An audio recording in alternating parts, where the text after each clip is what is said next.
আসসালামু আলাইকুম guys, welcome to my another blog.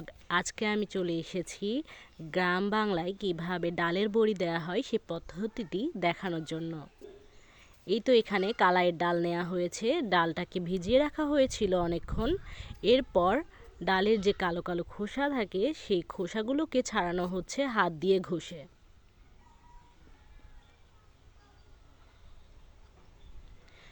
এরপর কুমড়োর সাথে মিক্সড করে ডাল আর কুমড়ো একসাথে মিক্সড করে এভাবে প্রসেসিং করা হচ্ছে যতক্ষণ না পর্যন্ত আঠালো হয়ে আসছে, ততক্ষণ পর্যন্ত এভাবেই মিক্সড করা হবে।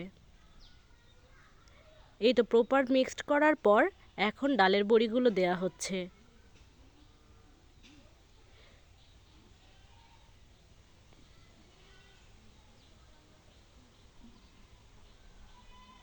এভাবেই কুমড়ো আর কালাইয়ের ডাল একসাথে মিক্সড করে ডালের বড়ি দেয়া হয়।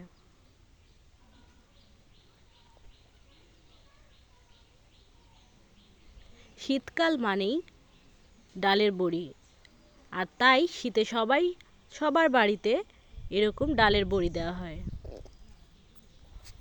সব বাড়িতে এভাবে ডালের বড়ির উৎসব লেগে যায়। এই তো সব বড়িগুলো দেওয়ার পর এখন রোদে শুকাতে দেওয়া হয়েছে। এভাবে 3 থেকে 4 দিন রোদে শুকাতে দিলে বড়ির পুরোপুরি শক্ত হয়ে আসবে। আজকের ভিডিওটি এই পর্যন্তই শেষ করলাম। দেখা হবে অন্য কোনো ভিডিওতে। সেই পর্যন্ত সবাই ভালো থাকবেন, সুস্থ থাকবেন। আল্লাহ হাফেজ।